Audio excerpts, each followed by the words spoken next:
எல்லாரும் எப்படி இருக்கீங்க? ஒரு 2 மழை பெஞ்சதுல ஒரு 4 காளான் கிடச்சிதுங்க. முதல் நாள் வந்து மாமா மாடு கட்டிட்டு வரும்போது ஒரு காளான் இருக்குன்னு சொல்லி பொறிச்சிட்டு வந்தார்.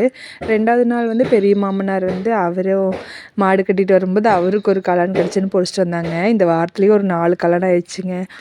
என்னதான் வந்து செயற்கையாக காளான் வந்து இப்போல்லாம் வந்தாலும் இயற்கை காளானோட டேஸ்ட்டே தனி தாங்க. இது ஒன்றும் ஸ்பெஷலாலாம் செய்ய தேவையில்லை. வெங்காயம் மிளகாய் வதக்கி விட்டுட்டு காளானை போட்டு வதக்கிட்டு கொஞ்சம் கறி மசாலா தூள் ஏதாவது போட்டுட்டு நல்லா வதக்கி விட்டாலே போதுங்க. அதுவும் மெயினாக சாப்பாட்டில் பெனஞ்சு சாப்பிட்டு பாருங்கள், ரொம்ப டேஸ்ட் நல்லாயிருக்கும். அதுக்கப்புறம் அந்த வேலையை முடிச்சுட்டு எல்லாம் சாப்பிட்டு வெண்ணெய் எடுக்கிற வேலை இருந்துச்சுங்க. இங்கெல்லாம் கொஞ்சம் வெயில் கம்மியாக இருக்குது, மழை பெய்கிற மாதிரியே ஒரு கிளைமேட் இருக்குங்களா. இந்த டைமில் வந்து வெண்ணெய் எடுத்தாலும் கொஞ்சம் நல்லா வருங்க. வெண்ணெய் எடுக்கும்போது ஒரு 4 ஐஸ் கட்டி போட்டு அடிச்சிங்கன்னா கொஞ்சம் நல்லா கெட்டியாக வரும். அதே மாதிரி ஒரு 2 தண்ணியில் நல்லா கழுவிடுங்க. அதுவும் நல்லா சில்லுன்னு இருக்க தண்ணியில் கழுவுங்க நல்லா.